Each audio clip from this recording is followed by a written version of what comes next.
0.7%, that is US GDP growth, after 1.9% a year earlier.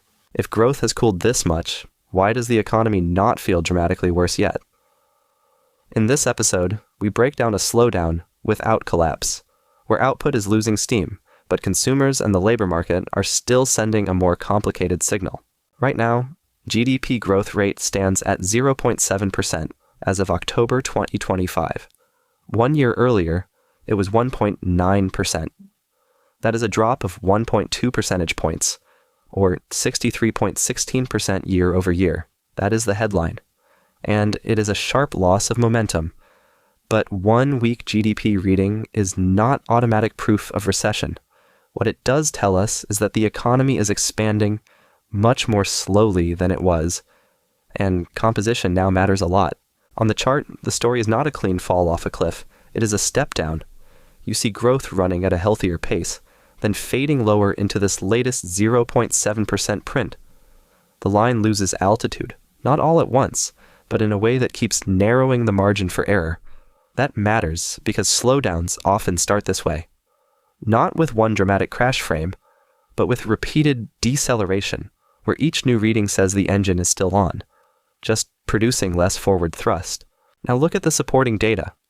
Personal consumption is $21,536.6 billion, up 4.13% year over year, so households are still spending. The unemployment rate is 4.4%, up 4.76% year over year. That means the job market has softened, but it is not signaling mass labor stress. And consumer sentiment is 56.6, up 8.43% year over year. That is an improvement, but still a subdued level historically. Put those together and you get a mixed economy. Spending is still alive. Jobs are weaker at the margin. Confidence is recovering, but from a low base. This is where the story gets interesting. GDP measures output. Consumption measures what households are buying. Unemployment measures labor slack. Sentiment captures how people feel before they change behavior. Those series do not move in perfect lockstep, and they do not turn on the same day. So weak GDP alongside still growing consumption and only moderate labor softening can happen during a transition period, when the economy is slowing underneath, even before households fully respond.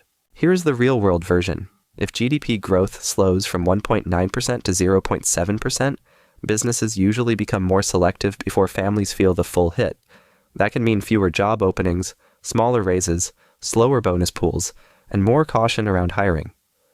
A household spending $4,000 a month does not need a recession headline to change behavior.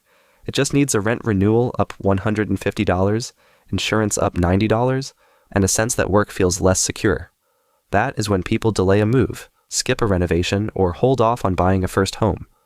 And for housing, this kind of slowdown matters because real estate reacts to confidence and income stability, not just the GDP headline itself. We saw versions of this in past soft patches, where growth cooled first, and household decisions followed later. So, no, 0.7% GDP growth does not mean the economy has already collapsed.